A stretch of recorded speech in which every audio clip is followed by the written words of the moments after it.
Welcome, everyone, to the Bullseyes and Bullhorns podcast. I am your co-host, Tom Nixon, joined as always by my partner in podcasting, Curtis Hayes. Curtis, welcome. Thank you, Tom. Excited to get this started. Yeah, absolutely. So in terms of getting it started, I'm going to let you introduce our guest today, Mario D'Aquila, because he's somebody that you introduced to me in real life. So why don't you welcome on Mario? Yeah, welcome, Mario. So I've known Mario since 2017, and Mario is the Chief Operating Officer at Assisted Living Services in Connecticut. And welcome, Mario. Thanks for having me, guys. Yeah. Thanks for being here. So we're going to dive into a little bit of your chapter and verse and how you've helped grow the company, but give us just a quick history of the company from its inception. Sure. So our company was founded in 1996, actually from a need, really near and dear to my family's heart. My great-grandfather was diagnosed with Alzheimer's. And my mother, sort of being in the sandwich generation, having young children and having, an older relative that needed care, she really took it upon herself to kind of be the shepherd of his care.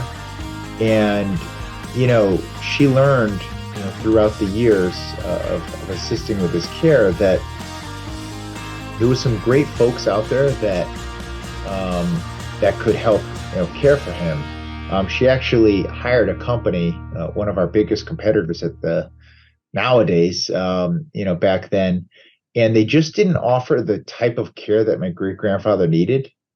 So, he sustained a fall.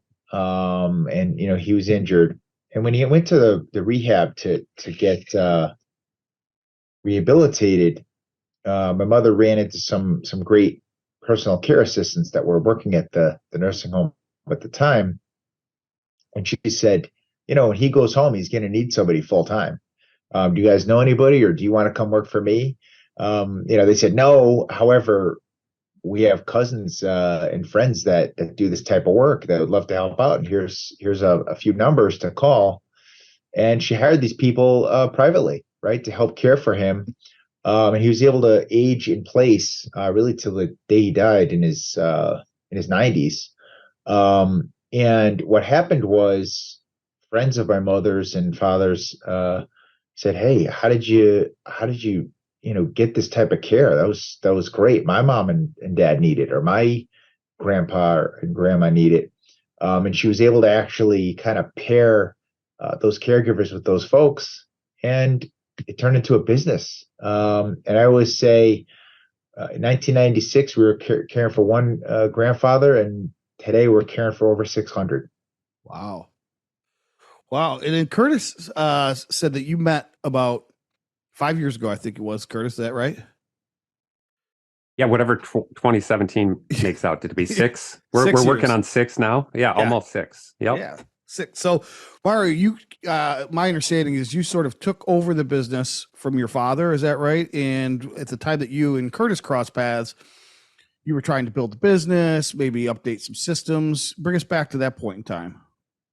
Sure. And I don't want to take total credit. I didn't take over completely, of course. I am the chief operating officer. It still is a family business. I always say that my parents are semi-retired, the CFO and the CEO. My brother even works here. He's the chief information officer. So he has everything to do with IT and sort of the information systems. But yeah, so when I was brought aboard, I had this, sort of a fresh perspective on, marketing, right? I said, what are we doing in marketing to get more clients and to get ourselves more known? And at the time, it was really just a referral-based business. It was, hey, you did good care for my mom or dad, and I'm going to refer to you. Or, we got a referral from an assisted living community or a doctor or an attorney, and they would continuously refer to us just through that relationship type referral network. And I said, that's great. What if we opened up another marketing channel to include website? leads and things like that. How are we doing on the web? Gee, and at the time, we were getting about maybe, between 1 and 5 customers a year that we can attribute to seeing us online, right? So really not a good marketing channel for us, And we had a web designer, sort of a web manager at the time. We outsourced it, of course, and he was good at it. But one time, he said, if you really want to take this to the next level, you have to start, getting into really SEO, search engine optimization, right? And he said that's not what I do, right? He's like, I built your website, I could change pictures on it, and I could kind of help you out here and there, but by no means am I an expert in this, So he actually said, I have a friend, or I have a connection, his name's Curtis. Curtis, forgive me, I don't even think the company was Collideascope back then. I think it was just Curtis Hayes Consulting. Yeah. And he said, give it a shot, reach out to Curtis. And what Curtis had to say just blew me away, first and foremost. I didn't know that, first of all, I didn't know that there was such thing called Google AdWords, I think at the time. And I didn't know how to get our company in front of customers online. It just wasn't part of what we did. And it just goes to show you, because we only got between 1 and 5 customers a year ever. I mean, I think 5 was our best year. I mean, in 365 days, we only got 5 customers, online. So that's when, I was introduced to Curtis, right? And he showed me everything that was actually out there and what was possible. So, and then Curtis, so it was Curtis Hayes Consulting at the time, now Collideascope. Just for people who aren't familiar, just give us a little background on what Collideascope is and does. Yeah. So Collideascope is just a deep bench of marketing experts in a lot of different fields. So when I started out consulting, I had clients that had needs that I couldn't solve. I wasn't an expert in, and I'm not an expert in design or web development. And having been in the industry for a number of years and lived in a couple major cities, the Detroit area and Chicago area, I had a lot of really good connections. And so really, Collideascope was this idea of bringing together the best people to fractionally work with clients. So if we needs to do some design work, we don't have that big agency overhead. We don't have to charge the major fees. I can bring in the right person for that project and solve that problem. But yeah, Mario came into us and really just understanding what his needs were, what he asked for wasn't necessarily what we delivered initially. It was actually much more comprehensive.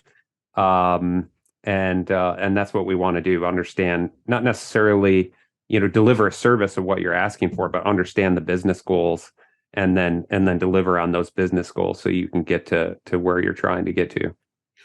So the introduction was sort of, hey, talk to Curtis. He's the SEO expert. But did it start with SEO, or when you got under the hood and you started consulting with Mario, what did you see as maybe a different need, or what, or did you start with SEO? Yeah, no. So in almost any engagement, we do want to get under the hood, as you said, and kind of just get an idea of the landscape. So, the website is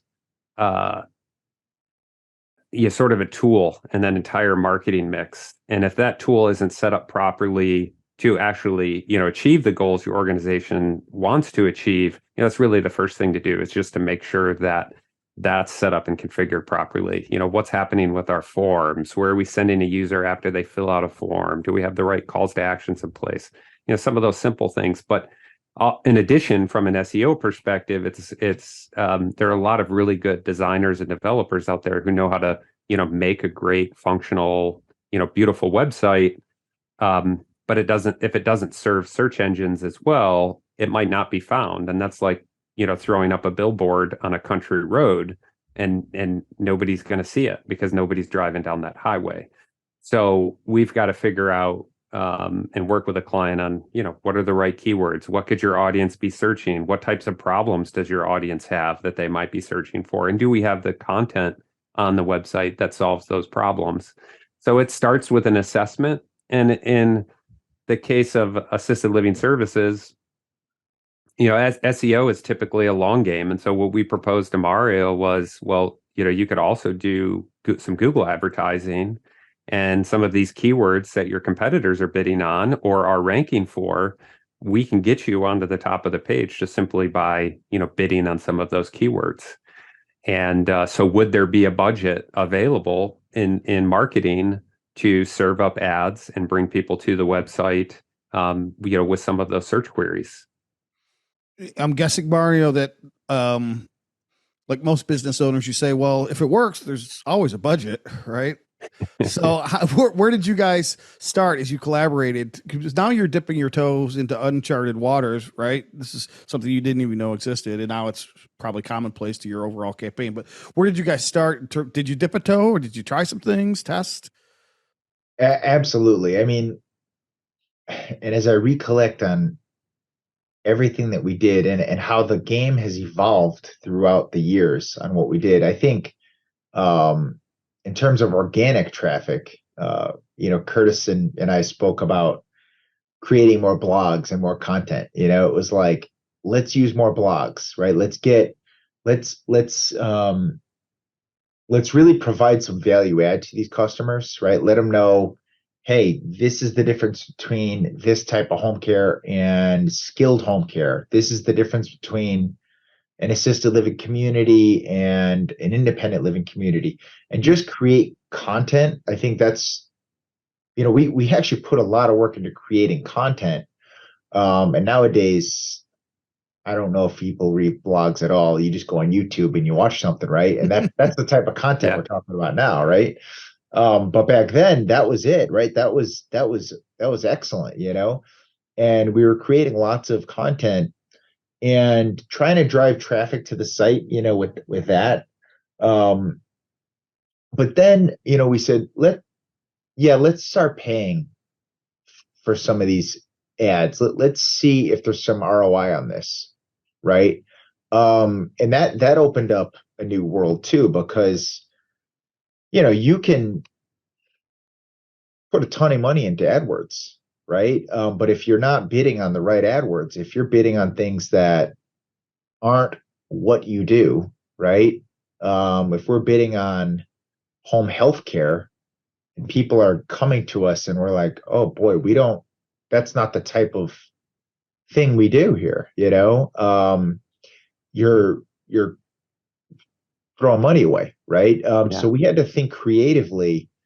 And if I recollect, I think some of the words that are more expensive to bid on are the obvious ones, right? Home care, right? But what are some of the things that we can get more value for online, right? Like homemaker, homemaker and companion, right? Or live-in home care, right? Or taking care of mom and dad at home, right? Like some of the phrases that aren't, they're sort of secondary and tertiary to the word home care, but there were ways to really use our budget more efficiently and effectively. And we went from dipping our toe in all the way to a significant part of our marketing budget now goes to the web, because it's proven to be an effective outlet, an effective channel. We'd only spend like a couple $100 a month or something back in the day, and now it's like a couple $100 a day, an hour. Yeah. Well, so then obviously there was some ROI initially, and obviously there still is to this day. Do either of you remember when you first started noticing that uptick from 1 to 5 per year to something a little more significant that you say, well, this is obviously worth spending more on it? Like how quickly were the results, and how quickly was the lift? Yeah, well, let me add one more thing to Mario. What he was saying about the keywords, it was actually with their company name was even really tricky, because their company name is Assisted Living Services, and assisted living typically is a facility, which isn't what assisted living services is. It's home care. So we could have easily spent thousands of dollars in Google advertising, accidentally promoting a facility and getting the wrong people to the website. That will still happen occasionally, but so the key to figuring out ROI for us is a really good foundational analytics setup. So are we tracking conversions? Are we tracking them properly? And providing visibility to the customer, about the conversions and what's happening within the campaigns. So, we can at least tell things like, what does it cost us per form fill or per phone call to the business, and those types of things. And then it's having regular dialogue with Mario and his team, the sales director and other members of the team, to understand, what's the quality of the phone calls? What's the perception of the types of leads that are coming in. So Mario, talk a little bit about that in our early stages of what that looked like. Yeah, absolutely. And actually, as I think about it, it was almost comical. And I know I told you guys, sort of where we were, kind of humble beginnings for how to track sort of where the money's spent, right? And I just remember, we were implementing all these different marketing channels, right? Hey, we're doing a little more out in the community. Hey, we're doing a little more public relations type things. Hey, we're investing in some AdWords and some web development. You were even on TV, right, Mario? Didn't you? You were on news stations and stuff like that. So it wasn't small. It wasn't, small business kind of stuff. I mean, you were definitely doing a good job in the state of Connecticut. Yeah. No, thank you. Yeah, we have a great publicist that really has some great connections. She does a great job, and she gets us in front of the Connecticut people using news outlets or radio outlets. And it dawned on us, okay, we actually have to see if these things are not just converting into clients, but are people actually coming into our business, right? In other words, is the phone ringing type thing? And I imagined, or I remember at the time, going in, again, my dad was a CEO, and he actually had all of the, we call them customer info sheets, right? And I just remember going to see how we did for the month. And I said, let's start tracking how we did. How did we do this month, right? And he had just a big stack of customer info sheets, on his desk. And I said, okay, so these are new customers, right? Yep. Okay, they're customers that we started this month. How do we get these? Well, this is essentially a compilation of all of the other stacks that are on everybody else's desk. And at the end of the month, they hand me all the stacks, and we count them up, and that's our ROI. That's how we did. How big is the stack? How big's the stack this month, right? And if the stack was little, we didn't do well this month, And of course, we did our best. How did you hear about us? Website, TV. I saw your sign, a customer referred, right? And we'd write that at the bottom of these customer info sheets. But then it dawned on me that, well, that's great. That's how many customers we converted into paying customers. But how many people actually called us?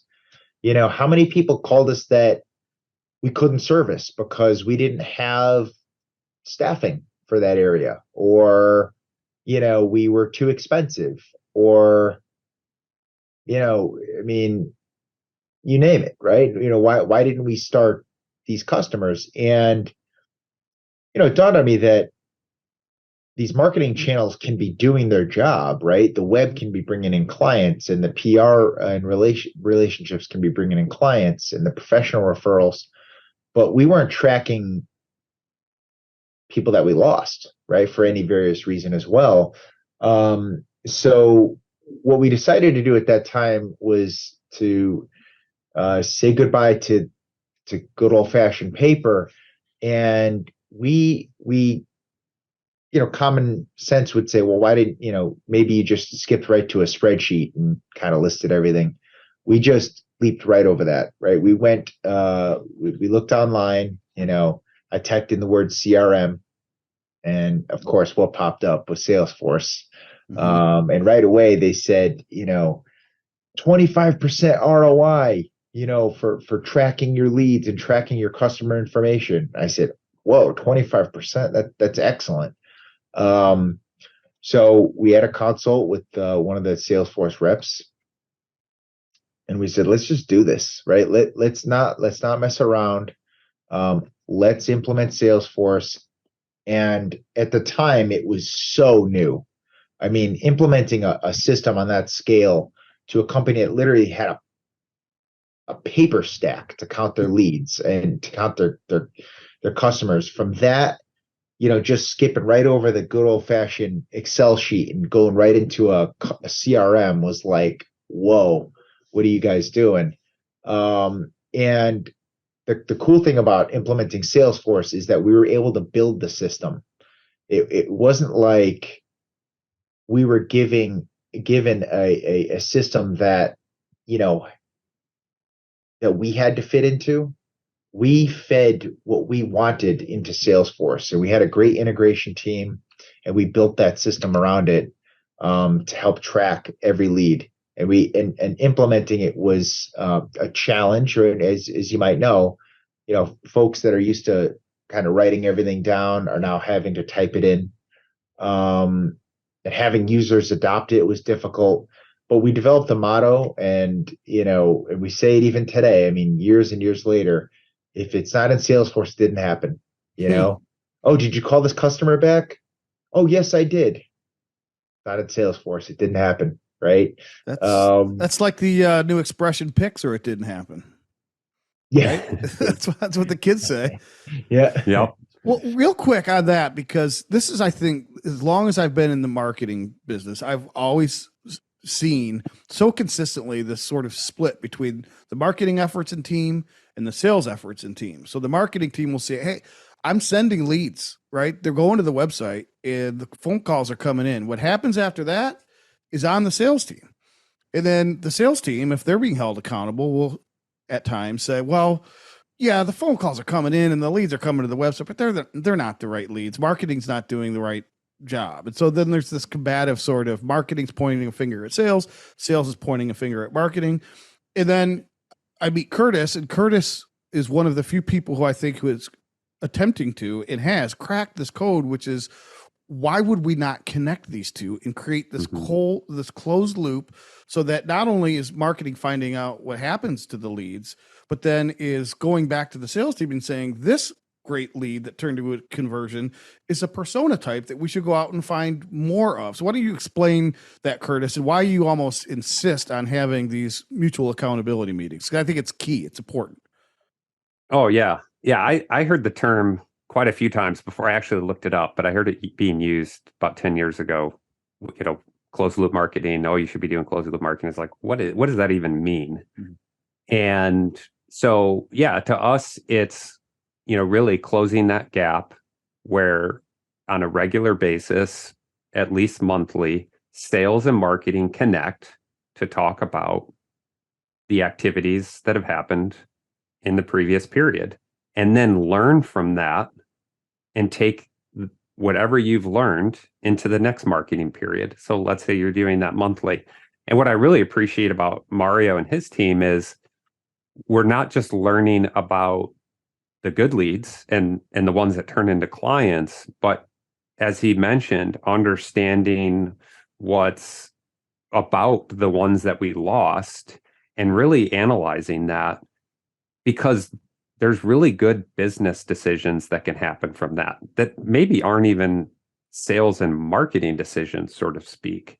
Like Mario mentioned, like maybe we can't fill that case because we don't have a caregiver in that area. Okay, is an area we're currently serving and we're just short staffed? Are we starting to get leads from an area that we haven't marketed in previously, and now all of a sudden we're getting leads there, and we should, move more so into that area? So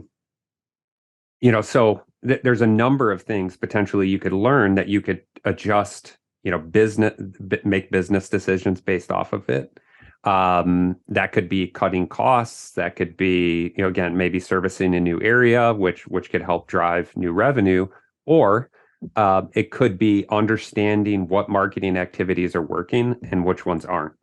And so, you double down on the activities that are working, and you put more spend and you put more budget to those, and or make sure you continue those, and you fine tune or turn off the ones that aren't working.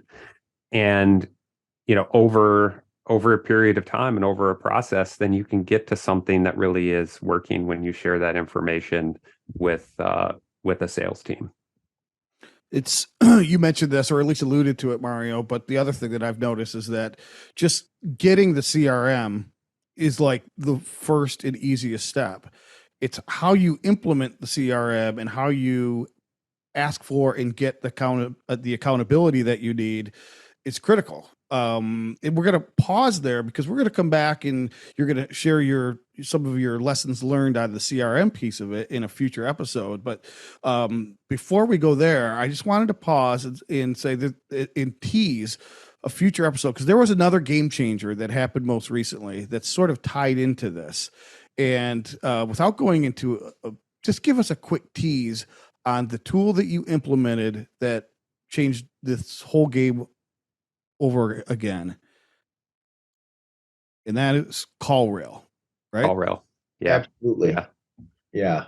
You want to share that, Mario? Or why do we hold it? Okay. And that will get people interested to come back, because going back to this whole, it shouldn't be so mystical and magical, this great divide between marketing and sales. And so this is my big takeaway, and I'll ask for each of yours as well. The big takeaway is if we can close that chasm and get those two teams actually working together and talking together, sales is going to be happier, marketing is going to be happier, there's going to be more ROI, so the CEO, CFO, COO are all going to be happy. But that's the thing that we have to solve for as marketing professionals, and we can't be pointing fingers anymore. So that's my big takeaway. Mario, I know we're early on in the timeline here. What was your big takeaway up to this point? If you could say, this was my aha moment that got me from running a small business to running a growing enterprise. Yeah, well, first and foremost, I just want to make a quick comment on sort of that next episode where it kind of integrates marketing and sales. But the word that comes to mind is, two words, is game changer. Mm-hmm. It just is, and I'm laughing and I'm smiling at the same time, because it bridges the gap between sales, marketing, and operations. But your question, Tom, was what was my aha moment? And the aha moment, for me, was that really whatever you think is possible in marketing, the what if we did this and what if we do that, it's worth exploring, right? And I think that putting up these mental roadblocks, like, we're never going to be able to do that because people aren't going to adopt it, or we're never going to be able to do this because it doesn't exist. I think those are really important roadblocks that everyone has to get over, right? It's really a mindset thing, because if you can think it, it exists, right? And that's really, that was my aha moment, at least. Because you could have easily early on said, we only get 1 to 5 leads a year on the, why would we devote any amount of energy or money to the web? It just doesn't bring in leads. But you didn't. You said, how do we change that 1 to 5 and make it something much more exponential and a bigger return on our investment? Exactly. Curtis, what was your big takeaway from the first era of working with Mario? Yeah, I think They, the whole team there loves information, loves data, is open to share, adoption to new things. I mean, so that dialogue about trying something new, as long as we can measure it, is they're open to that. And then most of our phone calls are really centered around, looking at that data. So whether it's in Salesforce, whether we're putting data into spreadsheets, whether we're looking at dashboards that we've built in Data Studio, it's now, we don't talk about what we did or what we're going to do. We're talking very specific things: what worked, what didn't. The data is going to show us that, the numbers are. And then we say, okay, how do we influence these numbers? What are some things we could try? And that ideation and creativity, I think it opens up, the door for that to actually happen. And then we can start exploring possibilities. Well, what if we went after this service here? Or what if we, increased our bids and focused on this service area over here because it has a higher profit margin? Those types of things. And then we try it, and then we come back a month later and we say, hey, what, did this work or not?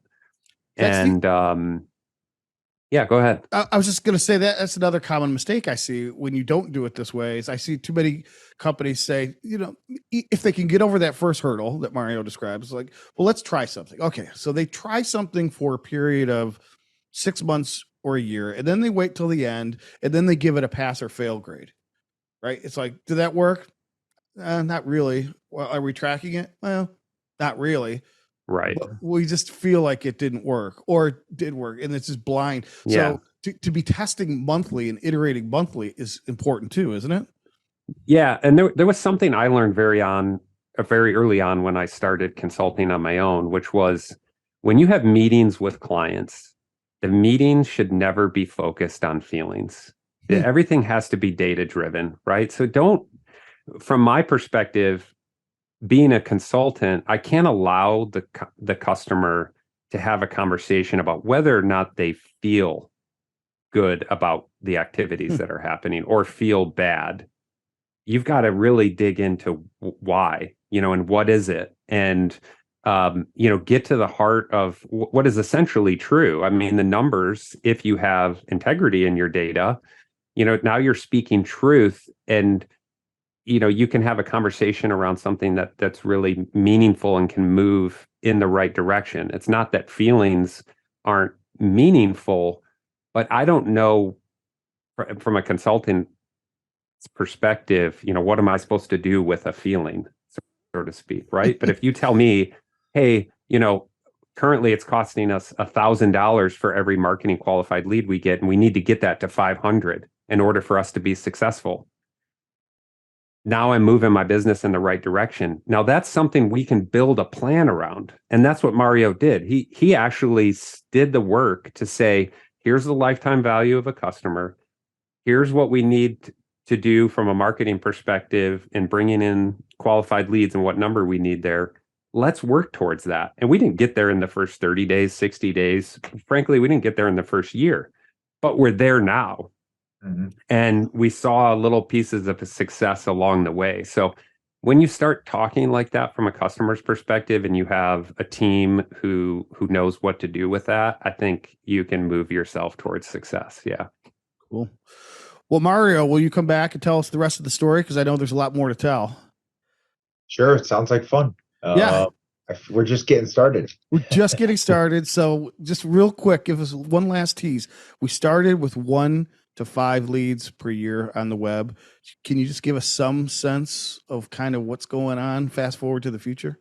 Oh my goodness. Now I have to open up Salesforce. Good thing I have it open. Data doesn't lie. Sorry, 1 to 5 lead. You had customers, 1 to 5 customers, I think, Mario, a year, right? Coming from the website.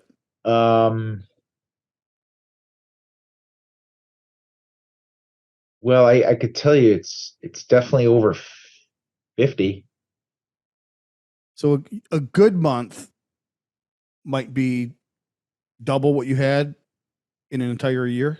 Absolutely. Yeah. I mean, we're going on triple.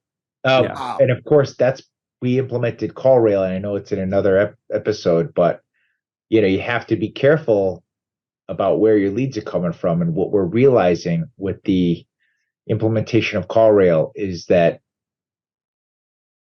we're getting more online leads than we thought we were getting.